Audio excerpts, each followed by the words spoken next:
Nu, ko sākam optimālā eksāmena otro sēriju. Un šajā sērijā mēs darbosimies ar analītiskās ģeometrijas uzdevumiem, un te būs diezgan daudz vektoru. 11. uzdevums.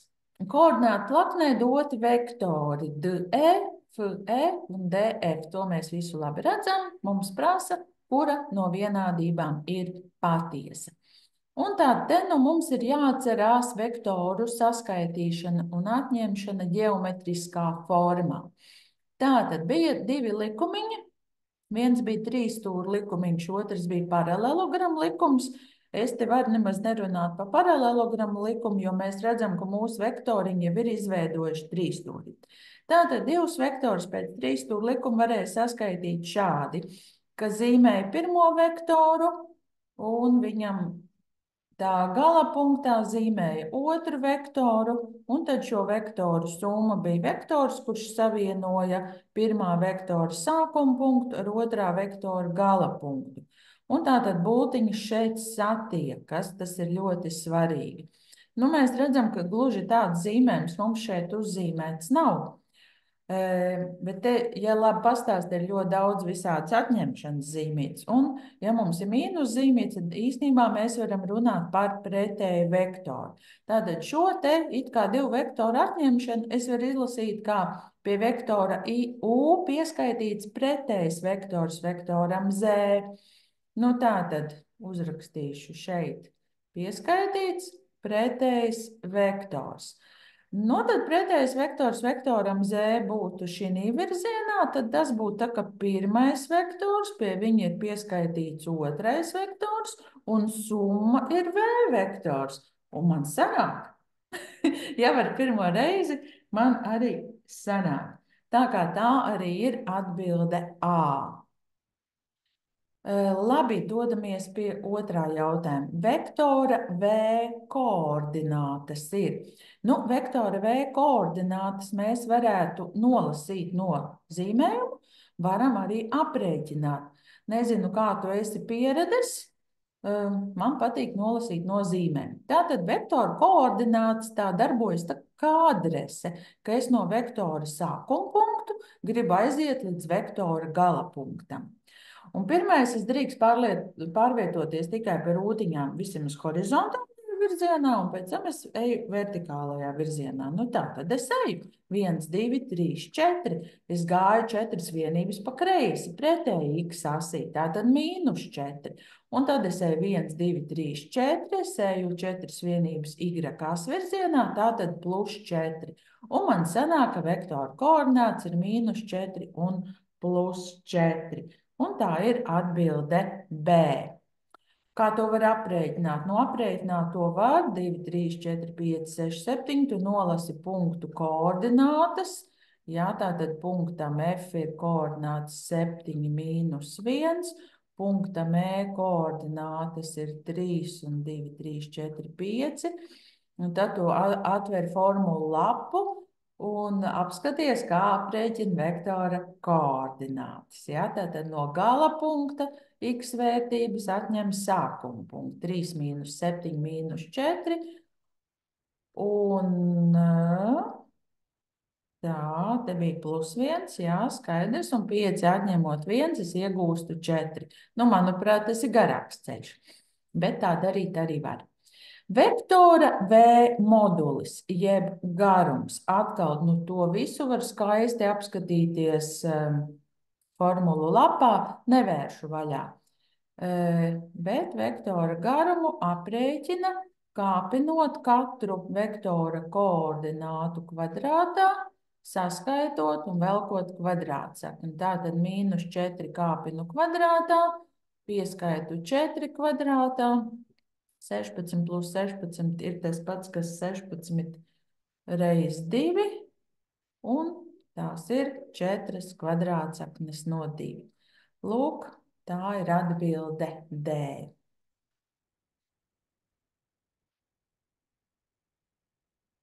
Divpadsmitais uzdevums.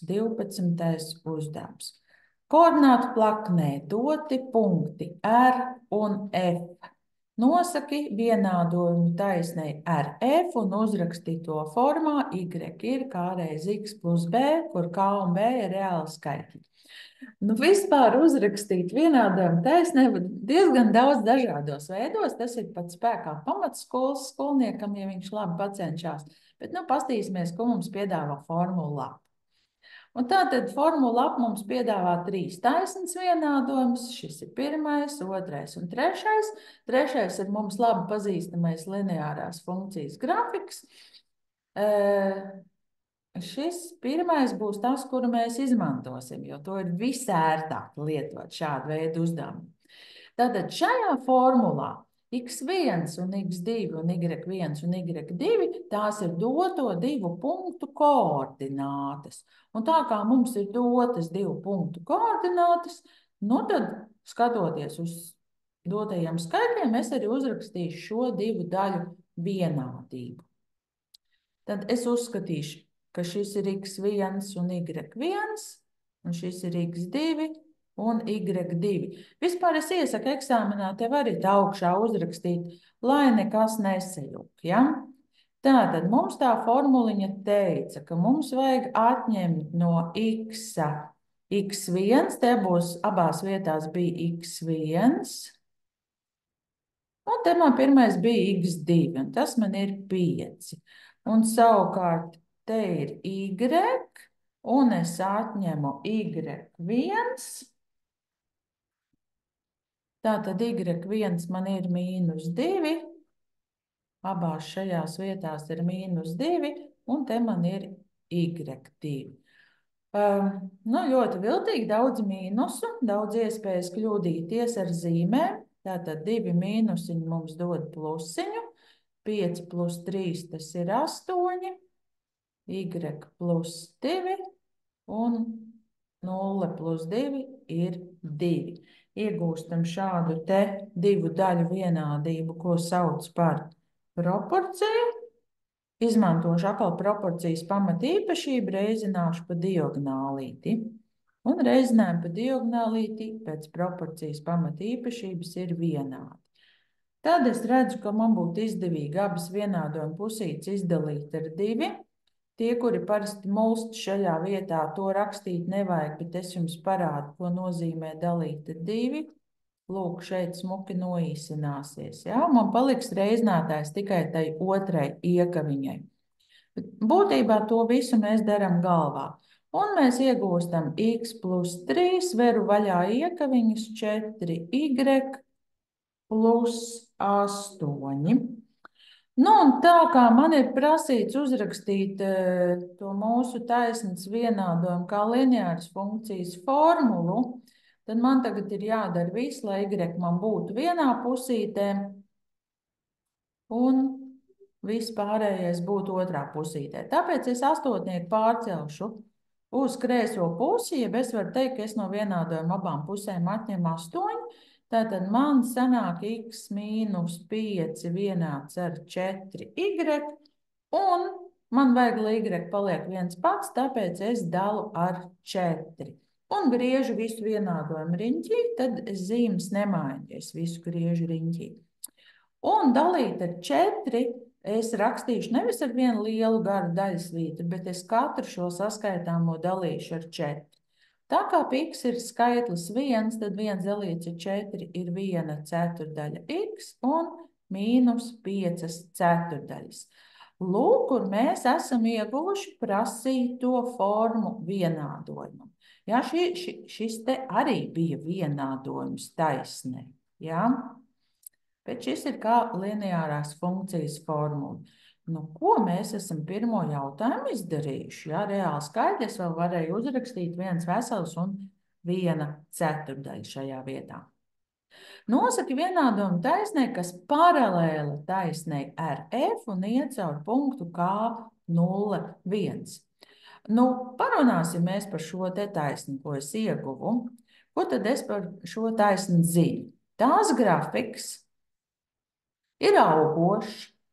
Diezgan lēzena taisna, jo 1/4 ir mazs skaitlīts, tātad vairāk tas slīpums būs tuvāk x asī nekā y asī, un krusto y asi punktā mīnus 1, 1 ceturdaļa. Ja uz Y tur būs mīnus 1, 1 ceturdaļa. Mums prasa uzrakstīt paralēlu taisni. Paralēlām taisnēm virziena koeficienti ir vienādi. Ne par velti šo skaitli pie x sauc par virziena koeficientu. Tātad, ja man ir teikts, ka tā otra būs paralēla taisna, tad virziena koeficients būs tieši tāds pats. Bet tā kā tā taisna iet caur punktu 0, 1, un tas atrodas uz Y, nu tad man ir skaidrs, ka es jau te rakstu plus 1. Jo vēlreiz saku, šis te skaitlītis vienmēr ir krustpunkts uz Y. Jā, tikai es atliku nevis 0,1, bet 0,1, bet domu jūs sapratāt. Nu viss, es esmu uzrakstījis to taisni, kas ir paralēli un iet caur punktu 0,1. Tā, 12. uzdevums ir pabeigts. Ejam pie 13. uzdevuma. Dots ir vienādojums, kā mēs redzam, tas ir taisns vienādojums. Tā ir tā saucamā, tas ir tas saucamais vispārīgais vienādojums, kur ir skaitlis reiz x plus skaitlis reiz y plus skaitlis. Ja? Mums tagad prasa noteikt, kurš ir šī vienādojuma atrisinājums. Vispār vienādojumam ir bezgalīgi daudz atrisinājumu, jo, ja šo taisnu uzzīmē, tad taisna sastāv no bezgalīgi daudz punktiņiem, un katra šī bezgalīgi daudzā punktiņa koordināts, tas ir arī atrisinājums mūsu vienādojumam. Nu, es domāju, ka pats vienkāršākais veids, kā šeit darīt, ir likt iekšā skaitļus un pārbaudīt un risināt. Tātad 3 reiz mīnus 2. Mīnus 2 reiz 3 plus 8. 3 reiz mīnus 2 ir mīnus 6. Mīnus 6 un mīnus 6 un plus 8 acīm redzami nav vienāds ar 0. Tālāk lieku x vietā nulīti. 3 reiz nulīti mīnus 2 reiz mīnus 4 plus 8. Tā ir 0, mīnus 2 reiz mīnus 4 plus 8, plus 8 plus 8 man nebūs vienāds ar 0. Nu tālāk 3 reiz 2 mīnus 2 reiz 7 plus 8, 3 reiz 2 ir 6, 6 plus 8 ir 14, un 14 mīnus 14 ir 0. Tātad tā arī ir atbilde C.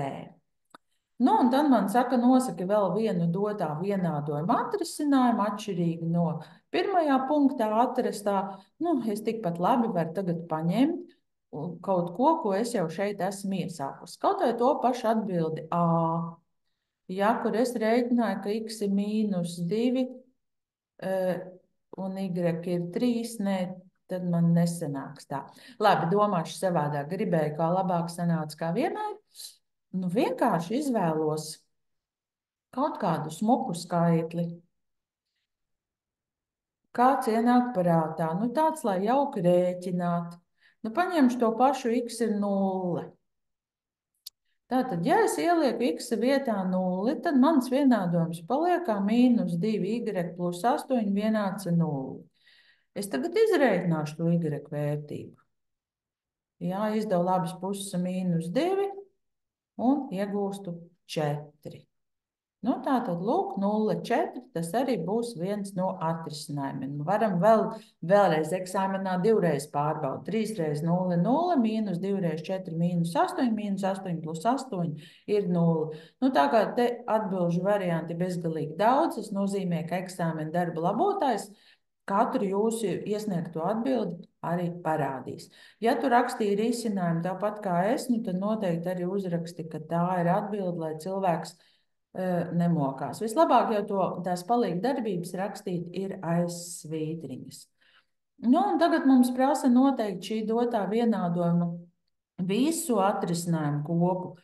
Izvēloties sev piemērotu atbildes pierakstu veidu ar matemātiskajiem simboliem vai vārdisku skaidrojumu. Kā jau es minēju, Taisnas vienādojums sastāv no bezgalīgi daudz punktiem. Visi šie te punktiņi, to koordinātas ir atrisinājumi. Tātad tu nevarēsi uzrakstīt visus bezgalīgi daudzos atrisinājumus. Un tāpēc atbildi, ka pieraksta, tad iekaviņās izvēlas vienu vai no x vai y vietā raksta to viņa burtu. Es izvēlēšos x. Un tas nozīmē, ka es tagad izteikšu, ar ko ir vienāds y, tā, lai tas satur to x. Es skatos uz doto vienādojumu un gribu izteikt y. Tas nozīmē, man 3x un 8 jāpārnes uz otru pusi. Tātad -2y man paliek vienādības zīmes kreisajā pusītē. Uz otru pusīti pārnesu 3x mainot zīmi un 8 mainot zīmi. Un, lai man paliktu tikai y, es dalu ar -2.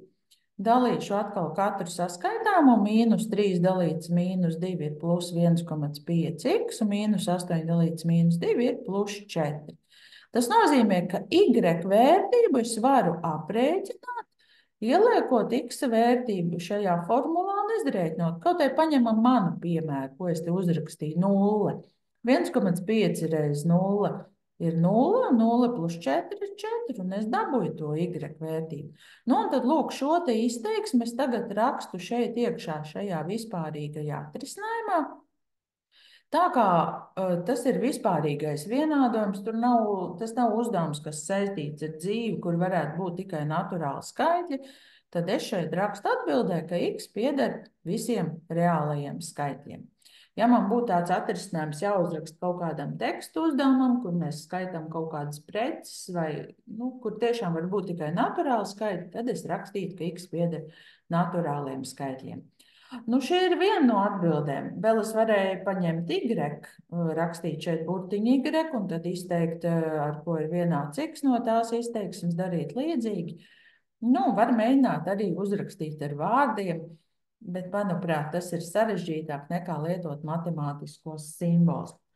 Tā, un šajā sērijā mums vēl ir palicis 14. uzdevums. Tas jau būs tāds interesantāks, jo ir saistīts ar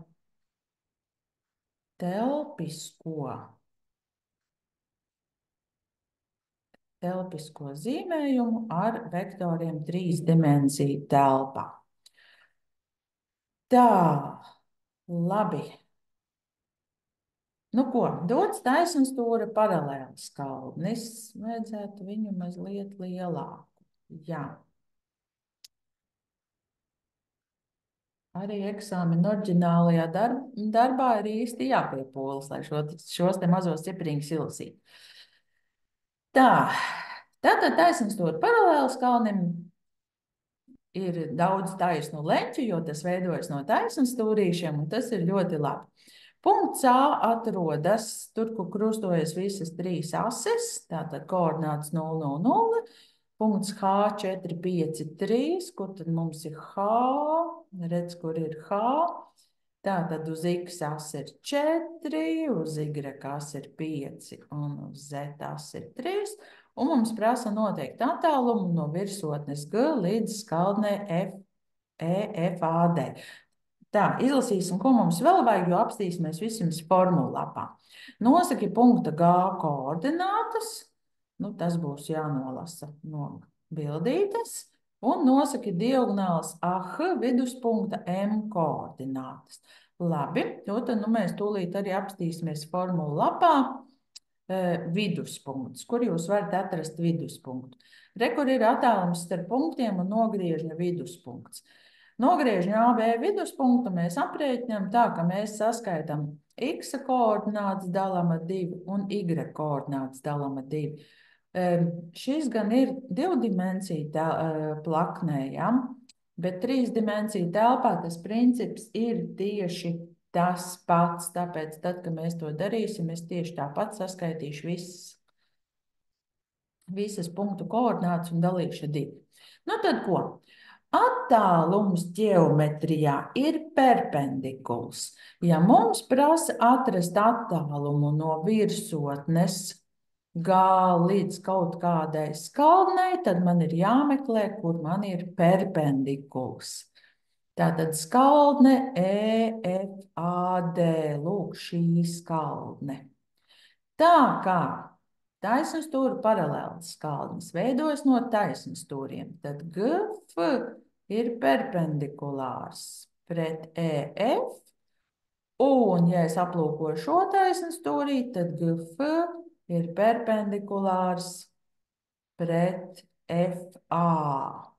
Te ir taisns leņķis. Un tas nozīmē, ka GF ir perpendikulārs lūk šai plaknei EFAD. Un mums vajag tikai noteikt, cik tas ir garš. Un to mēs tūlīt arī izpētīsim. Tātad FG garums ir. Nu kā, tā kā tas ir paralēls AB un B punkta vērtību uz Y kas ir 5, tas nozīmē, kad arī FG ir 5 garuma vienības. Ja? Tātad attālums ir 5 garuma vienības. Nosaki punkta G koordinātas. Nosaki punkta G koordinātas, domājam. Punkts G pieder plaknei AFGB. Tā ir plakne, kas atrodas YZ plaknē. Izklausās tā ļoti jocīgi, bet ceru, ka jūs sapratāt manu domu. Un tā kā šī plakne iet caur x-as vērtību 0, tad uz x-as mums ir vērtība 0. Tātad vēlreiz, punkts G pieder šī aizmugurējā taisnstūrīšu plaknei, bet aizmugurējā taisnstūrīšu plakne atrodas YZ plaknē. Un tā kā tā plakne iet krusto x-as punktā 0, tad x vērtība būs 0. Tas laikam bija grūtākais. Tālāk jums ir jānolasa punkta G koordinātu uz Y-as. Jūs velkat perpendikulu, pret Y-as tur ir skaitlis 5, jūs velkat perpendikulu pret Z-as, tur ir skaitlis 3. Līdz ar to Y ir 5 un Z ir 3. Nosaka diagonāls AH viduspunkta M koordinātes. Tātad diagonāli AH uzzīmēt nav, bet tā tur iekšpusē atrodas tam taisnstūra paralēli skaldnim. Un kā mēs redzējām, lai atrastu viduspunktu, mums ir jāsaskaita x vērtības, jādala ar 2. Tātad x vērtības ir 0 plus 4 dalīts ar 2. Tas ir 2. Tālāk mums ir jāsaskaita y vērtības 0 plus 5 dalīts ar 2, tas ir 2,5. Nu, tur īpaši daudz vietas nav, kur rakstīt. Un tāpat saskaitot z vērtības 0 plus 3 dalīts ar 2 ir 1,5. Nu tā, esam tikuši galā ar otro sēriju.